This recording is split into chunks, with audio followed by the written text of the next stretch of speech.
Durante esses anos da minha formação, a Segunda Guerra Mundial estava em andamento. Via os adultos reunidos ansiosos em volta do rádio, escutando as notícias sobre a batalha que graçavam na Europa e no Pacífico Sul, pensando nos entes queridos que estavam em lugares exóticos como Tulag, Mindanao ou no atirador na torre de tiro na cauda de um B-17. Entre aspas, todos voltaram. O rapaz de 24 anos retornou das Filipinas com o cabelo branquinho e o atirador de cauda com um fragmento de artilharia encravado na perna. Fecha aspas. As cortinas pretas nas janelas, as despedidas chorosas nas estações de trem, a nítida ansiedade contribuíram para a sensação que eu tinha de que algo grande e majestoso estava sucedendo, algo com o que todos estávamos envolvidos. Também entreouvia os adultos sussurrando histórias de atrocidades, como o da família que recebeu um cartão postal do filho entregue pela Cruz Vermelha Internacional. Debaixo do selo estava escrito: cortaram fora minha língua, quer ou não essas histórias fossem sempre verdadeiras. Os adultos à minha volta acreditavam nelas e isso me bastava. Essa foi minha segunda mensagem irrefutável sobre ser homem.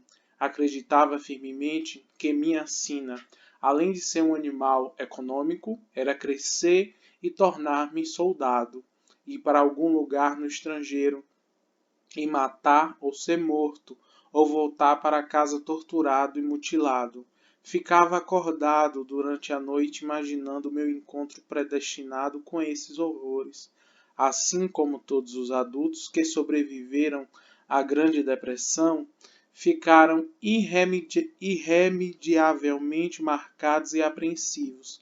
Assim também, qualquer um que se lembre dos tempos da guerra estremece ao recordar os horrores e a incerteza daquela época. Nasci no meio-oeste e estava muitíssimo distante das cidades massacradas, mas as zonas de combate situavam-se em todos os lugares e estávamos apreensivos. Nessa época, nem ouvira falar em Dachau, Bergen-Belsen e Mauthausen. Porém, quando adulto, visitei esses lugares com meus filhos. Não se tratava de pura paranoia, havia algo com que me preocupar e, como homem, devia ser responsivo e responsável. Esses eram os mais pesados lemas de Saturno: o trabalho, a guerra e a preocupação. Todos os homens se lembrarão de experiências semelhantes. Cada qual será capaz de relatar incidentes nos quais se sentiu chamado a realizar algo além de sua capacidade de compreensão. Inelutavelmente arrastava ao turbilhão a criança anseia desesperada por informações, exemplos, liderança, instruções e ajuda para lidar com o que precisa enfrentar. Em breve, e queirá talvez esmagá-la, já que terá de suportar essas provações. O jovem espera desesperado que eles o levem a um canto e lhe ensinem o que precisa saber. Lembro-me de certa vez vislumbrado um desses mistérios, dos quais sentia necessidade para sobreviver como homem. O anzol ficou preso na mão do meu pai, e este impassível retirou-o simplesmente. Presumi então que, por certo, os adultos não sentissem a dor que nós, os pequenos, sentíamos, mas também desconfiava de que lhe haviam ensinado aquela coragem misteriosa de que eu tanto precisava. Talvez não fosse esperar demais que um dia eles me levassem a um canto e me ensinassem como ser homem. Imaginava que isso se daria ao ingressar no segundo grau. Embora nada conhecesse a respeito da puberdade, via que as pessoas no segundo grau tinham um corpo mais avantajado, que pareciam encontrar-se do lado adulto do grande abismo. Entretanto, para surpresa minha e desapontamento que perdura até os dias de hoje, eles nunca me falaram a um canto para me dizer o que significa ser homem, nem me ensinaram a comportar-me como adulto. Hoje, é claro, compreendo que eles, os chefes tribais da nossa época, tampouco sabiam o que significava ser homem. Também não haviam sido iniciados e mal conseguiram transmitir os mistérios e o conhecimento libertador de que eles próprios careciam. A minha maneira hesitante percebera a necessidade dos ritos de passagem da infância para a idade adulta. Esses ritos envolvem não apenas a transição das dependências da infância para a autossuficiência da idade adulta, como também a transmissão de valores como a qualidade e o caráter da cidadania e as atitudes e as crenças que ligam a pessoa aos seus deuses, à sociedade e a si mesma. No entanto, esses ritos de passagem definharam e desapareceram há muito tempo. Já se disse muitas vezes, observa Mircea Eliade, que uma das características do mundo moderno é o desaparecimento de ritos significativos de iniciação. Até a expressão rito de iniciação ou rito de passagem talvez não se compreenda em nossa época. O rito é um movimento em e para a profundidade. Os ritos são inventados, são encontrados, descobertos, vivenciados e surgem a partir do encontro arquetípico com o profundo. O objetivo do ato simbólico que o rito ensina é conduzir ou retornar à experiência da profundidade. Claro que, repetidos os ritos, perderam a capacidade de apontar para além de si mesmos, rumo a essa profundidade, tornando-se vazios e estéreis. No entanto, nossa necessidade do encontro profundo persiste em a vida simbólica.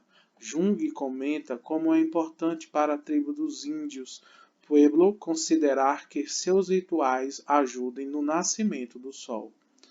Traz as pessoas quando sentem que estão vivendo a vida simbólica, que são atores no drama divino, e isto que confere o único significativo à vida humana.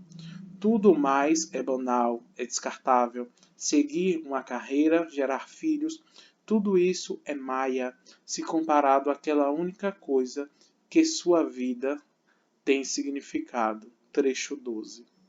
Sem ritos significativos, carregamos a mais dolorosa das feridas da alma, a vida sem profundidade.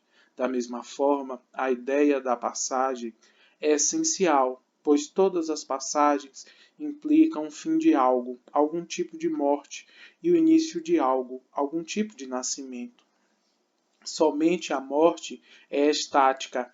O princípio da vida é a mudança, e temos de passar por muitas mortes e renascimentos para levarmos uma vida significativa. A iniciação implica ingressarmos em algo novo, algo misterioso. Considerando o fato de que os ritos de passagem desaparecem em grande parte da nossa cultura, cabe aos homens refletirem como indivíduos a respeito do que era oferecido por esses ritos. Somos, portanto, obrigados a descobrir por nós próprios o que não nos está disponível através da nossa cultura. Apesar da variedade das culturas e do conteúdo local específico, os estágios arquetípicos desses ritos de passagem eram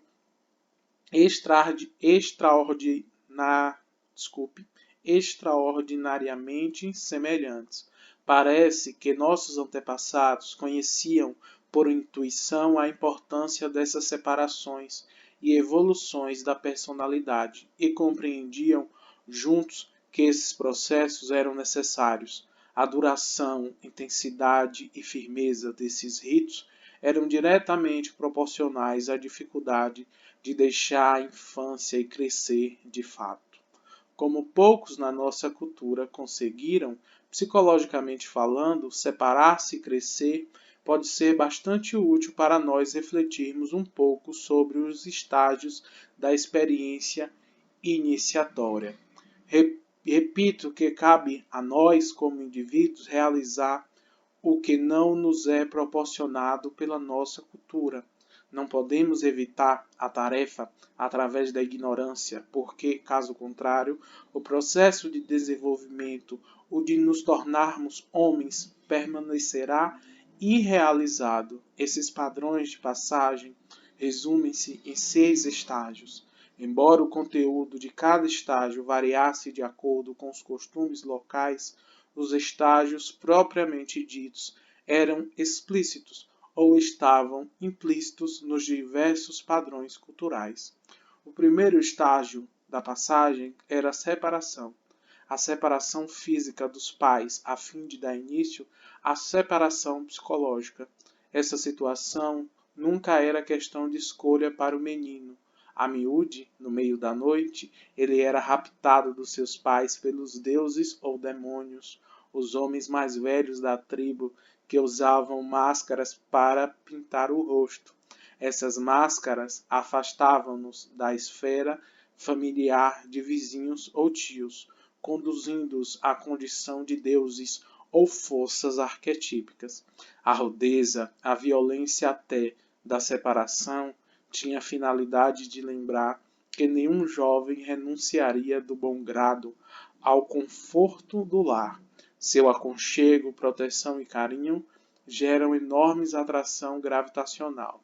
Permanecer no lar, quer literal, quer figurativamente, significa continuar criança e renegar o próprio potencial como adulto. Por conseguinte, o segundo estágio de passagem era a morte. O menino era enterrado, conduzido através de um túnel escuro e lançado em uma escuridão literal ou simbólica. Embora a experiência fosse, por certo, aterrorizante, o jovem estava, na verdade, passando pela morte simbólica da dependência infantil. Estava vivenciando a perda do lar. Você não pode voltar para casa. Era a perda da inocência, a perda da ligação edênica da infância.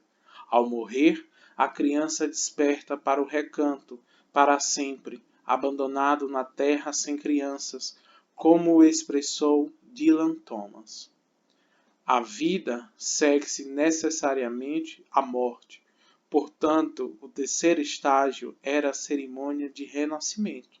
Algumas vezes a mudança de nome acompanhava esse renascimento, reforçando o surgimento de um novo ser.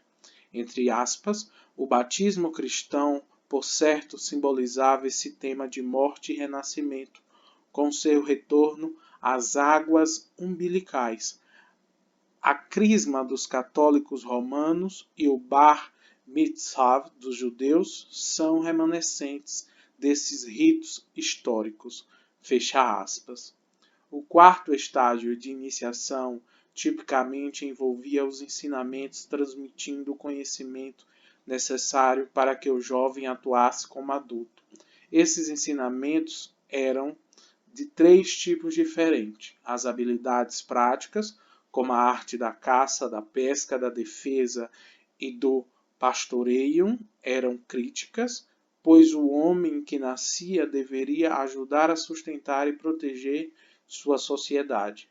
Os privilégios e as responsabilidades da idade adulta e da cidadania eram transmitidos de forma semelhante, e por fim ocorria a introdução aos mistérios, para que o jovem adquirisse o senso de uma base espiritual e participasse da esfera transcendental.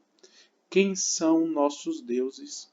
Que tipo de sociedade, leis, ética, dons espirituais eles conferem?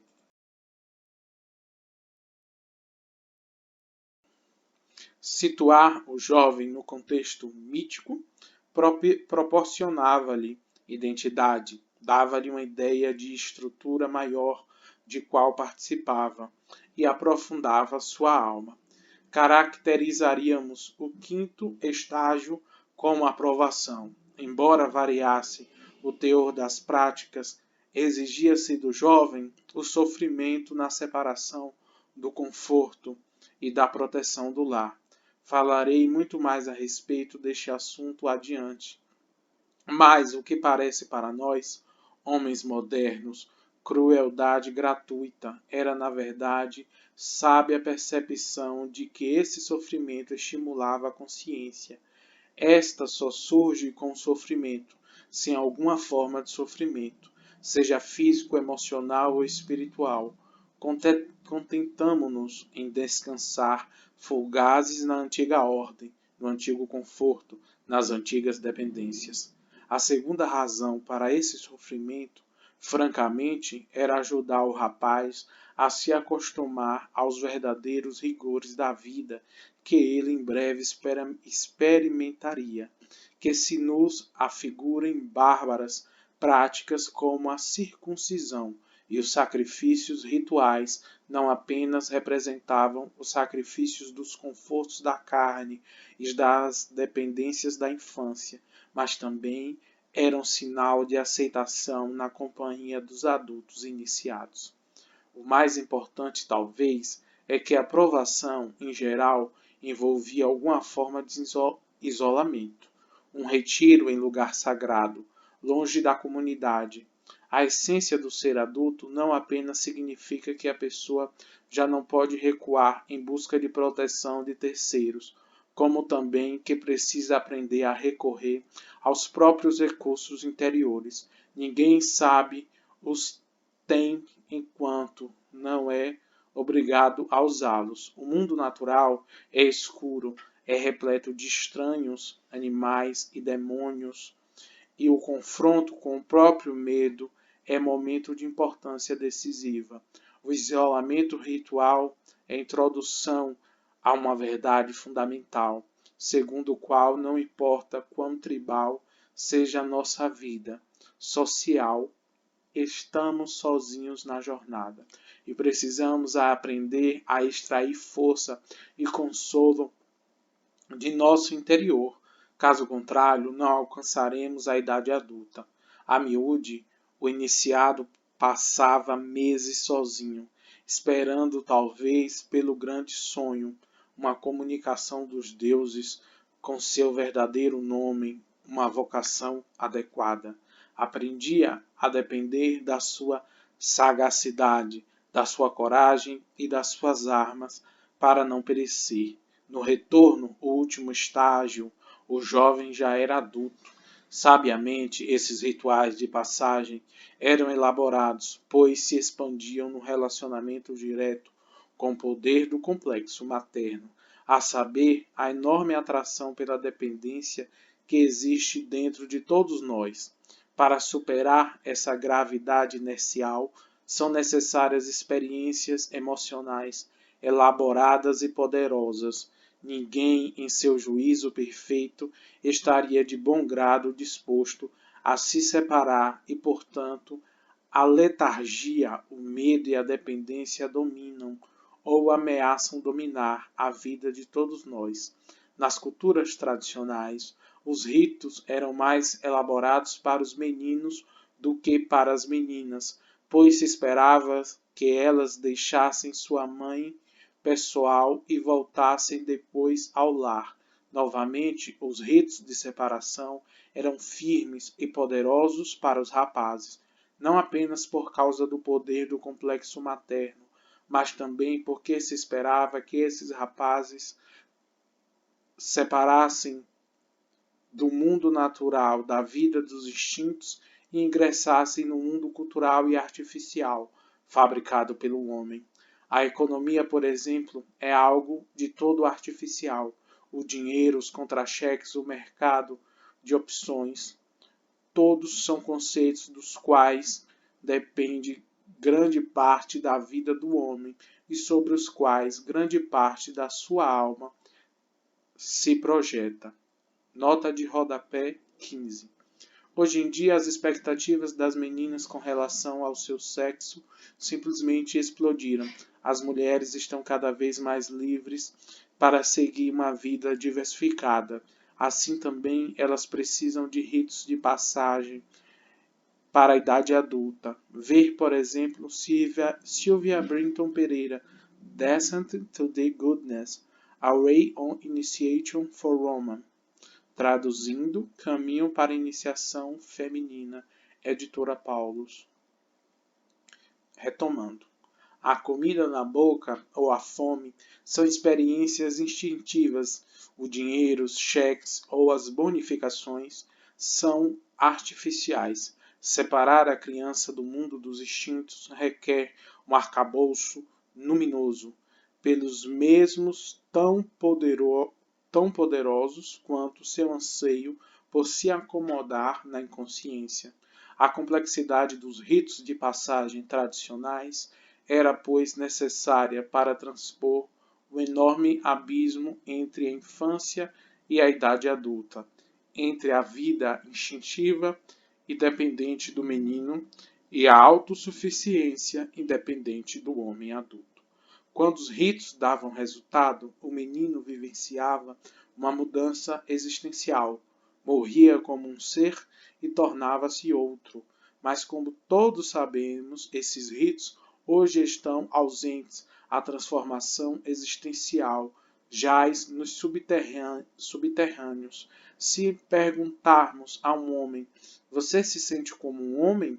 É bem possível que considere a pergunta tola ou ameaçadora.